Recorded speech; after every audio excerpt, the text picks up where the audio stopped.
Hey, I'm Samnang. This is S&J Pride, the podcast where two gay men who've been together for over 11 years keep it all the way real about coming out, love, and everything in between. If you've ever felt alone, stuck in the closet, or scared you'll never find real, healthy love, this is your space. Hit subscribe, take a breath. If you waited until 40 to tell the truth, and you remember the exact moment your whole life rearranged, this episode is for you. Today, what it costs, what you grieve, and how you rebuild a life and love that actually fits. This is for the men who feel like they missed their chance. I was 40 when I finally said the words out loud. For years, I built a life that looked safe. A steady job, a house that fit the neighborhood, the annual family dinners where everyone assumed certain things about me. I kept a closet so well organized that even I started believing the lie that nothing would change if I never opened the door. What I didn't count on was how much of me was packed into that closet. Not just who I loved, but the parts of joy and grief I'd never let breathe. The week I told my sister, I remember sitting at the kitchen island, hands wrapped around a mug that had gone cold. I practiced the sentence like a prayer. I am gay. My heart sounded enormous in my ears. I thought, if I say it now, I'll lose my job, my place at family dinners, the easy small talk that kept things calm. I thought I'd lose my future. They did pull back at first. My sister went quiet for days. Work felt awkward for a while. Small glances, an office that suddenly seemed full of questions I hadn't asked. But there was a flip side that surprised me. Relief so deep it felt like gravity changing. The relief didn't erase the loss. It sat next to it. I grieved the life I thought I'd live. Kids I imagined, anniversaries with people I never named. That grief was honest and necessary. Dating after 40 was its own strange, tender mess. The first date I went on after coming out was at a tiny cafe. I remember the light in his hair like a promise I didn't yet trust. We talked for 2 hours about movies and childhood pets, and I laughed harder than I had in years. Then the small panic. How to explain the decade of silence. How to say, I have history with secrecy. Not just with other people, but with myself. I learned to be honest. I learned sentences like, I'm still learning how to be visible, and I'm not the same person I started dating you as. Those lines felt clumsy at first, but they were more useful than any rehearsed chemistry. And then there was James. Meeting him didn't magically fix the parts of me that were still catching up. What happened was quieter. Steady presence, questions asked gently, mistakes owned. When I finally said out loud that I wanted to try for something real, it felt like offering a burned bridge the chance to be rebuilt, brick by small brick.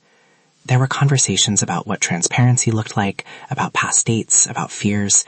He listened without turning me into a project. That's the thing. Late coming out doesn't mean you're starting over in a blank space. You start over with baggage and tools, choices and scars. And that's actually the material of a real life. If you're listening and you think you're too late, hear me. Grief is allowed. You'll lose some things. You might lose invitations, easy assumptions, or certain relationships as they were. That's painful. Give yourself permission to mourn what didn't happen, to be angry at lost years, and also to be curious about what can still come. Practical next steps. 1. Tell one person you trust. A friend, a counselor, an anonymous group, and notice the relief that follows. 2. Try one honest line for dating or work. I'm telling you this because I want to be honest. It's okay to practice. 3. Make one small ritual for connection with your partner or yourself. A weekly walk, a check-in that lasts 5 minutes. These small acts reteach your nervous system what safety feels like. We're not therapists. If family rejection, depression, or anxiety comes up for you, and it feels big, please consider reaching out to a mental health professional or a crisis line. You don't have to carry it alone. If this episode stirs up something, pause, breathe, and get support. Lightning round. If this is you, if you're in the closet at 40 and terrified, start by naming one safe person. If you just came out and your family pulled away, give yourself permission to grieve and set boundaries. You can love them and protect yourself. If you want to date but feel rusty, try one low-stakes meetup and say a short, honest sentence about your timeline. If you're the partner of a late bloomer, ask curious questions, not accusatory ones. What do you need right now? Is better than, why didn't you tell me sooner? Take a breath. You're allowed to go slow. You don't have to do everything at once. If this landed for you, take one small step after this episode. Type, "I'm starting" in the comments, or save this episode for the night you need it. Share it with a friend who needs permission to begin. And if you want to send us an anonymous story, we read them. No names, no outing, just the truth you choose to share. We're not here to fix everything for you, but we're here to make one thing clear. You are not broken, and it is not too late to build a life that fits. Thank you for being here. If this hit home, hit subscribe. Leave "I'm starting" in the comments, or send us an anonymous note. Tell us one line.